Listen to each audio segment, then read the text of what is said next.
नमस्कार, आप देख रहे हैं एवन उत्तराखंड और मैं हूं आपके साथ आयुषी गुप्ता। बुलेटिन की शुरुआत करेंगे इस वक्त की हेडलाइंस के साथ। भाजपा के राष्ट्रीय अध्यक्ष जेपी नड्डा उत्तराखंड दौरे पर। चमोली में शहीद सम्मान यात्रा का किया शुभारंभ, तो अल्मोड़ा में जिला प्रभारी, जिलाध्यक्षों, महामंत्रियों समेत अन्य पदाधिकारियों से करेंगे वार्ता।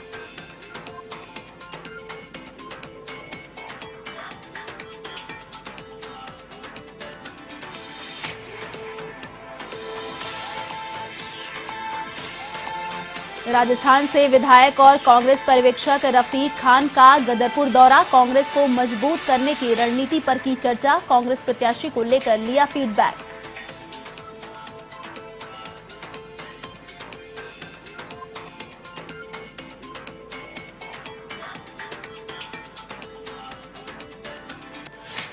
नेशनल मूवमेंट ओल्ड पेंशन संगठन के बैनर तले हरिद्वार से 44 संगठनों का देहरादून कूच। पुरानी पेंशन प्रणाली को बहाल करने की रखी मांग। नई व्यवस्था को लेकर कर्मचारियों में रोष।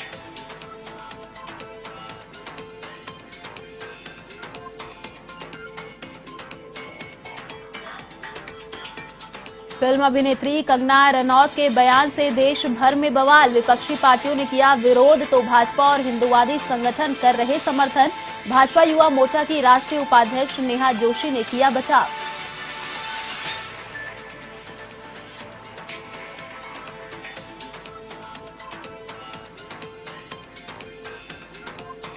रुड़की के इब्राहिमपुर गांव में खनन कारोबारियों से मारपीट का मामला। विरोध में राष्ट्रीय राजमार्ग जाम करने और एम्बुलेंस में तोड़फोड़ करने को लेकर 74 लोगों के खिलाफ मामला दर्ज। वहीं 24 लोगों के खिलाफ नामजद मुकदमा दर्ज।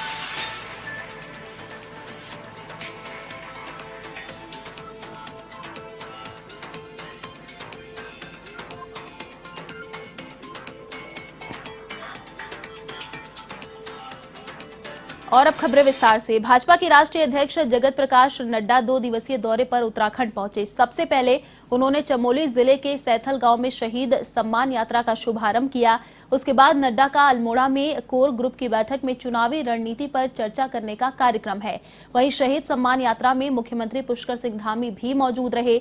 आपको बता दें कि राष्ट्रीय अध्यक्ष का 2 दिवसीय कार्यक्रम जारी किया गया है। वो सोमवार की सुबह सहस्त्रधारा हेलीपैड पहुंचेंगे और हेलीकॉप्टर से सहस्त्रधारा हेलीपैड से ही चमोली के लिए रवाना होंगे।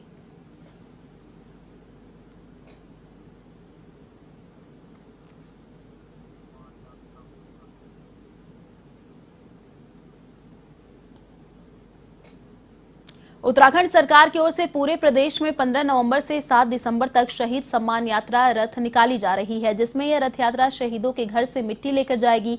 इसी क्रम में आज पहले दिन उधम सिंह नगर के कोटद्वार में इस शहीद सम्मान यात्रा रथ का शुभारंभ हुआ। तहसीलदार ने हरी झंडी दिखाकर इस यात्रा को रवाना किया। इस दौरान पूर्व सैनिक गोपाल कृष्ण बड़थवाल ने कहा कि यह प्रदेश सरकार का सराहनीय कार्य है, जो शहीदों के बलिदान को याद कर उनके घरों की मिट्टी इकट्ठा कर देहरादून ले जाएंगे। अमर रहे, अमर रहे।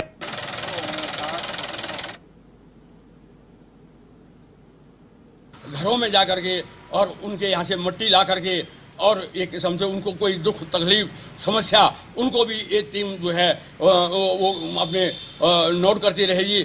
और एक अच्छी पहल है सरकार की कि सरकार वो जो शहीदों के परिवार में जाकर के और वो ऐसे यहाँ पर ये कार्यक्रम चला रहे हैं। तो ये दुगड्डा ब्लॉक के जो आज ये शहीदों के कलश जो है यहाँ से अपने मार्च किया उन्होंने, तो ये दुगड्डा ब्लॉक में जितने भावर क्षेत्र है पूरा वो जाएंगे और उसके बाद जो द्वारीखाल ब्लॉक में अलग अलग ब्लॉकों में जाएंगे। ऐसा मतलब उन्होंने हमें जो जानकारी दी है। और यहाँ उत्तराखंड के उधम सिंह नगर जिले के गदरपुर में राजस्थान के जयपुर से आदर्श नगर सीट से विधायक रफीक खान का स्वागत हुआ। कांग्रेस पर्यवेक्षक रफीक खान ने कहा कि आज यहां कांग्रेस कार्यकर्ताओं की शिष्टाचार भेंट हुई है और कांग्रेस को मजबूत करने की रणनीतियों पर चर्चा हुई है और जितने भी कांग्रेस प्रत्याशी हैं वह आज यहां पर पहुंचे हैं। इस कार्यक्रम में कार्यकर्ताओं से कांग्रेस की नीतियों और नेताओं के बारे में फीडबैक लिया जा रहा है। देखिए, ऐसा है कि अभी टिकटों का डिसीजन होना और अभी तय होना इसमें बहुत दूरी है। अभी विचार विमर्श होगा, पार्टी के कैंडिडेट यहाँ सबसे बातचीत की जाएगी, डिस्ट्रिक्ट प्रेसिडेंट की ओपिनियन ली जाएगी, प्रदेश अध्यक्ष की ओपिनियन ली जाएगी, जनरल सेक्रेटरी इंचार्ज हैं, ऑब्जर्वर्स हैं। तो अभी समय टिकटों के डिस्ट्रीब्यूशन का नहीं है, अभी समय है कांग्रेस के लिए अलग जगाने का। जो मुद्दे हैं आज की तारीख में, जो ज्वलंत मुद्दे हैं, उन ज्वलंत मुद्दों। उधम सिंह नगर के जसपुर विधानसभा में आम आदमी पार्टी की किसान सम्मान यात्रा की शुरुआत हो गई है, जो पूरी 9 विधानसभाओं में निकाली जाएगी। पंजाब के आप सांसद भगवंत मान ने यहां पहुंचकर इस यात्रा का आगाज किया, जिसमें सैकड़ों की तादाद में आम आदमी पार्टी के कार्यकर्ता मौजूद रहे। इसके बाद भगवंत मान तहसील पहुंचे और जनसभा को संबोधित किया। उन्होंने कहा कि यात्रा के जरिए प्रदेश की जनता को जागरूक करना है। दिल्ली में पिछले 1 साल से किसान कृषि कानूनों का विरोध कर रहा है, लेकिन सरकार सुनने को तैयार नहीं है।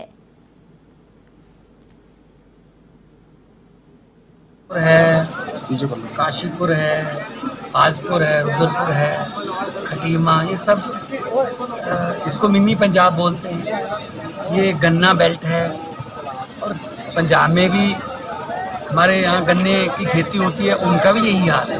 उनको भी चीनी मिलें पैसे नहीं देती, उनको धरने लगाने पड़ते हैं, 2-2 साल के पैसे नहीं आए। तो आज हमने किसान संकल्प यात्रा यहाँ से शुरू की है। उसमें हम जो लगभग 1 साल से दिल्ली की सरहदों पर बैठे हैं किसान, 3 काले कानूनों को रद्द करवाने के लिए और उनको रद्द करने का घोषणा पत्र जारी किया है कि जैसी सरकार बनती है हम विधानसभा में रद्द कर देंगे, जैसे दिल्ली। फिल्म अभिनेत्री कंगना रनौत के बयान ने देश भर में बवाल मचा रखा है। जहां विपक्षी पार्टियां कंगना रनौत के खिलाफ अपना जहर उगल रही हैं, तो वहीं भारतीय जनता पार्टी और हिंदुवादी संगठन के लोग कंगना रनौत का समर्थन करते दिखाई दे रहे हैं। बाजपुर में पहुंची भारतीय जनता युवा मोर्चा की राष्ट्रीय उपाध्यक्ष नेहा जोशी ने कंगना रनौत का समर्थन करते हुए बड़ा बयान दिया है और कहा कि आज भी कई लोग आजादी देने की मांग करते हैं। तो वहीं विश्व हिंदू परिषद के जिला मंत्री यशपाल राजहंस ने भी कंगना रनौत के बयान का समर्थन किया।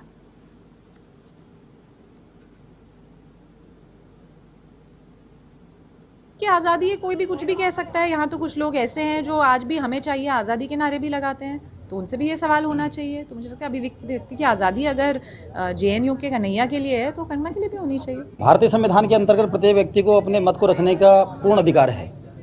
कंगना रनौत जी ने जो बात कही है, कहीं ना कहीं उनको प्रतिबद्धता लगती होगी 2014 से पूर्व। राजनीतिक परिवर्तन के पश्चात बहुत सारे ऐसे क्रियाकलाप, बहुत सारे ऐसे विचार जो देखने में आए हैं। आप जम्मू कश्मीर की बात करें तो जम्मू कश्मीर के भीतर जो 370 लगी थी, उसके कारण से किसी अन्य राज्य का व्यक्ति वहाँ ज़मीन नहीं खरीद पा सकता था। वहाँ के रहने वाले नागरिकों का कोई शादी ब्याह रिश्ता किसी अन्य राज्य के साथ नहीं जुड़ पाता था। एक देश, एक संविधान, एक झंडा, एक कानून, ऐसा आभास हमें 2014। नेशनल मूवमेंट ओल्ड पेंशन संगठन के बैनर तले प्रदेश के 44 संगठनों के कर्मचारियों ने हरिद्वार से देहरादून परेड ग्राउंड के लिए कूच किया। संगठन के प्रदेश सचिव विकास ने बताया कि NOOPS के बैनर तले प्रदेश के 44 संगठनों ने पुरानी पेंशन बहाली की मांग रखी है, जिसे सेंट्रल गवर्नमेंट के द्वारा 1 जनवरी 2004 को समाप्त कर दिया था, जिसके बाद राज्य सरकार के द्वारा 1 अक्टूबर 2005 के बाद पुरानी पेंशन को समाप्त कर दिया गया, जिसे लेकर कर्मचारियों में काफी नाराजगी देखने को मिली।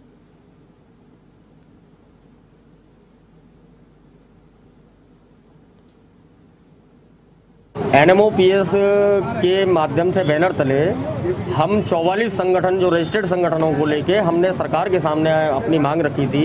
सरकार ने 1 अक्टूबर 2005 के बाद हमारी पुरानी पेंशन को समाप्त कर दिया था, जिससे कर्मचारियों में बड़ा आक्रोश था और हमने समय समय पर प्रार्थना पत्र निवेदन सरकार से किया था कि सरकार हमें किसी भी तरीके से पुरानी पेंशन बहाल करे, लेकिन सरकार ने हमारी तरफ कोई अनदेखी नहीं देखी। हम संविधान के अनुसार, बिल्कुल नियमों के अनुसार आज फिर अपनी 15 तारीख को देहरादून परेड ग्राउंड से सचिवालय कूच पद यात्रा संकनाथ रैली, जो हमारे राष्ट्रीय अध्यक्ष विजय कुमार बंधु जी के द्वारा, जीतमणि पैनोली जी प्रदेश अध्यक्ष उनके द्वारा जो हमें आदेश दिया गया था, वो कर्मचारी 2000 से भी हजारों में ज़्यादा कर्मचारी प्रत्येक जिले से प्रतिभाग कर रहे हैं। योग की राजधानी कही जाने वाली जनपद टिहरी की मुनि की रेती स्थित शीशम झाड़ी क्षेत्र में एक और विहंगम योग अंतर्राष्ट्रीय ध्यान केंद्र खुल गया है, जिसका उद्घाटन प्रधानमंत्री नरेंद्र मोदी के भाई पंकज मोदी और संत प्रवर विज्ञान देव महाराज ने किया। इस दौरान मौके पर संत प्रवर विज्ञान देव महाराज ने प्रेस वार्ता की, जिसमें उन्होंने बताया कि योग से शरीर के निरोगी बनाया जा सकता है। लगातार देश और विदेश के प्रशिक्षु योग सीखने के लिए मुनि की रेती पहुंचते हैं।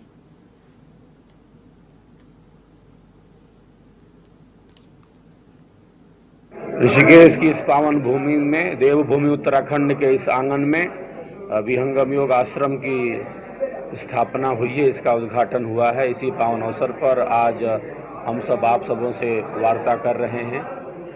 हमारी संस्कृति अत्यंत समृद्ध है, जिसने विरासत के रूप में हमें अध्यात्म को सहज रूप से प्रदान किया है। तो जन जन तक, मन मन तक प्रेम का, शांति का, मैत्री का, करुणा का, भाईचारे का संदेश पहुँचे। हम भारतीय रंग में रंग कर अपने उच्च आदर्श पर निरंतर गति। हरिद्वार जिला कारागार में बड़ी धूमधाम के साथ इगास पर्व मनाया गया। इस अवसर पर जेल परिसर में ही विभिन्न सांस्कृतिक कार्यक्रम आयोजित किए गए। इस दौरान कैदियों ने पारंपरिक नृत्य प्रस्तुत किए और इगास का पर्व मनाया। जेल अधीक्षक मनोज कुमार आर्य ने कैदियों के मनोरंजन और उनके मानसिक तनाव को दूर करने के लिए इस कार्यक्रम का आयोजन किया था। आपको बता दें कि जेल अधीक्षक पहले भी जन्माष्टमी, दशहरा, दीपावली जैसे त्योहारों पर कार्यक्रम आयोजित कर चुके हैं। इन कार्यक्रमों ने कैदियों में बढ़ चढ़कर हिस्सा भी लिया।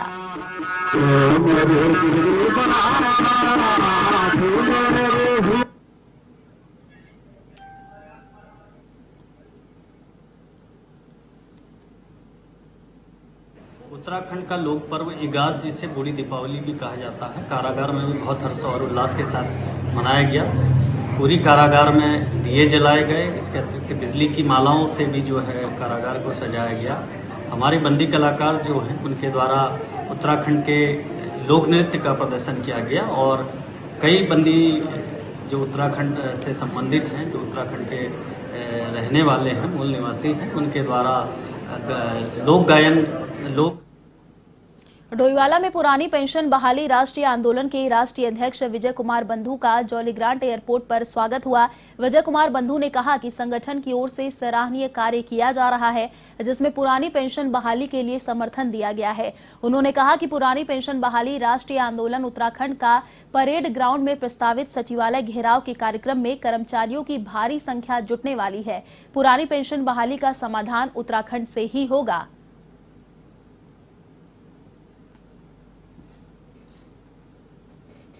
प्रदेश सरकारों से और केंद्र की सरकार से लगातार मांग कर रहे हैं कि पुरानी पेंशन बहाल करें। शिक्षकों, कर्मचारियों को, जो देश के 70 लाख लोग हैं, उसमें तमाम प्रदेश स्टेट के कर्मचारी हैं, सेंट्रल कर्मचारी हैं, उन सब की ये मांग है। दुर्भाग्य आपको ये बताते हुए कह रहा है, जो लोग हमको कहते हैं कि हम पुरानी पेंशन नहीं दे सकते हैं, वो माननीय लोग खुद ले रहे हैं। 1 नहीं, 2 नहीं, 3 नहीं, 4 पेंशन ले रहे हैं। ये दुर्भाग्यपूर्ण है और देश के साथ सरासर झूठ बोला जा रहा है कि पैसे की कमी है। अगर पैसे की कमी है, एक चपरासी को आपको पेंशन देने में दिक्कत है, आपको एक बाबू को पैसा देने में दिक्कत है, एक टीचर को पैसा देने में, तो जो सांसद और विधायक 5-5 लाख, 5.5 लाख रुपए पेंशन पर मंथ जाता है। पंजाब के भूतपूर्व मुख्यमंत्री और तमाम सारे ऐसे सांसद। फिर आप पैसे का सवाल नहीं है, नीति का सवाल है। और दूसरा जो और बड़ा प्रश्न उठा रहा हूं मैं आपके माध्यम से, मीडिया के माध्यम से, प्रधानमंत्री से, आप राष्ट्रवाद की बात करते हैं, मैं उसका स्वागत करता हूं, लेकिन देश का जो पैरामिलिट्री का फोर्स है, जो देश के लिए जान देता है, उसके लिए वो हमारे लिए देश के लिए जान दे सकता है और हम उसको पेंशन नहीं दे सकते। इससे ज्यादा अल्मोड़ा में बन रहे मेडिकल कॉलेज को 11 साल बाद भी मान्यता नहीं मिली। दरअसल अभी भी एनएमसी की मान्यता की कार्रवाई पूरी नहीं हो पाई है, जबकि हर चुनाव में यह अल्मोड़ा के लिए बड़ा मुद्दा बना रहता है। गौर करने वाली बात यह है कि भाजपा की सरकार ने 2021 में संचालित करने का आश्वासन दिया था। इस बीच विधानसभा उपाध्यक्ष और अल्मोड़ा विधायक रघुनाथ सिंह चौहान ने दावा किया है कि 2022 में मेडिकल कॉलेज शुरू हो जाएगा। उन्होंने कहा कि उनकी सरकार लगातार इसके लिए कार्य कर रही है।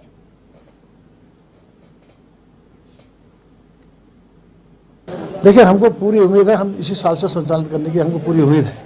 एनएमसी के कुछ नॉर्म्स होते हैं, नॉर्म्स हम उसको पूरा करने की हम कोशिश कर रही है, हमारी सरकार कोशिश कर रही है और जल्दी ही हमको पूरी उम्मीद है, पूरी आशा है कि हम इसी वर्ष मार्च से पहले हम मेडिकल कॉलेज का संचालन करने की कोशिश कर रहे हैं। चूँकि अब लगभग काम समापन की ओर है, कुछ काम रह गए हैं, तो एनएम से जब हम निवेदन कर रखा है एनएम से कि आप यहाँ इसकी जो है आप आए यहाँ पर निरीक्षण करें, निरीक्षण करने के बाद वो हमको उसको मेरे ख्याल से उसको जल्दी हमको अनुमति दे देगी, ऐसा हमारी उम्मीद है। अब चूँकि भारत सरकार के लोग यहाँ आएंगे, डॉक्टर ला के तो उनकी टीम आती है, क्या क्या कमियाँ रह गई, क्या क्या कमियाँ होने वाली हैं, किनकी पूर्ति हो गई, वो देखते हैं। हम तो पूरी मदद लगातार प्रयास भी करें, डॉक्टर साहब हमारे प्राचार्य प्रयास करें। उत्तराखंड के पौड़ी गढ़वाल जिले के कोटद्वार में पुल निर्माण की मांग को लेकर ग्रामीण कार्मिक अनशन पर बैठ गए हैं। ग्राम जुआ बंगला और भैड़गांव के लोगों के साथ स्कूली बच्चों ने भी जुलूस निकाला और शासन प्रशासन ने पुल निर्माण की मांग की। इस दौरान उन्होंने पुल नहीं तो वोट नहीं के नारे भी लगाए। स्कूली छात्रों ने बताया कि गांव से स्कूल 7 किलोमीटर दूर दुगड्डा में है और रास्तों पर झाड़ियां हैं, जिससे हमेशा जंगली जानवरों का डर बना रहता है। अगर पुल बन जाएगा तो सड़क पर भी दिन भर गाड़ियां दौड़ेंगी, जिससे कोई डर नहीं रहेगा।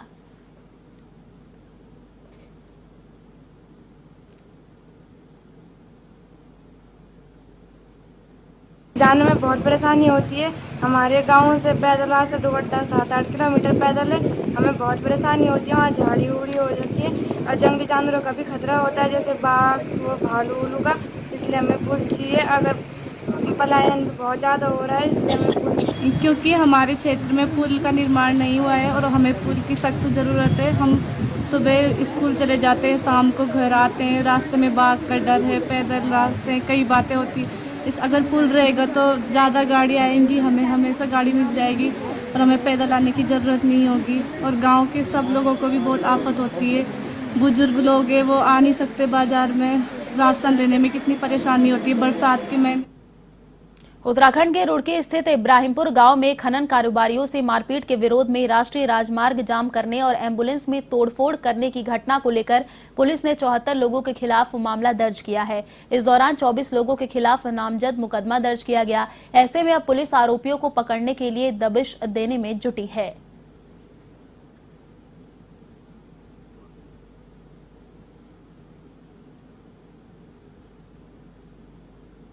खबर उत्तराखंड के अल्मोड़ा से है, जहां सल्ट में चामुंडा अस्पताल काशीपुर के सौजन्य से निःशुल्क स्वास्थ्य शिविर का आयोजन किया गया, जिसमें करीब 300 ग्रामीणों ने स्वास्थ्य परीक्षण कराया। इस शिविर में general surgeon doctor Yashpal Rawat ने ग्रामीणों की स्वास्थ्य जांच कर निःशुल्क दवा वितरित की, तो वहीं ग्रामीणों ने चिकित्सकों की आभार भी व्यक्त किया।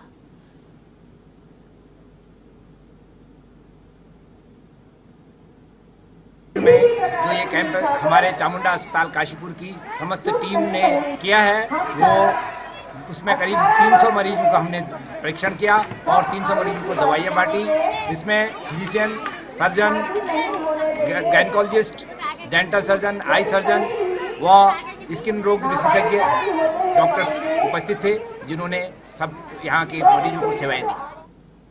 हरिद्वार से सिडकुल जाने वाले मार्ग पर कई किलोमीटर लंबा जाम देखने को मिला, जिससे कंपनी जाने वाले कर्मचारियों को परेशानियों का सामना करना पड़ा। आपको बता दें कि सड़क पर चल रहे कार्य को लेकर सिडकुल से हरिद्वार आने वाले मार्ग को बंद किया गया था, जिसके कारण कंपनियों से आने व जाने वाले सैकड़ों वाहनों को एक ही मार्ग से गुजरना पड़ा। वहीं सिटी पेट्रोल यूनिट के जवानों द्वारा और स्थानीय पुलिस के द्वारा जाम को खुलवाने का प्रयास किया गया।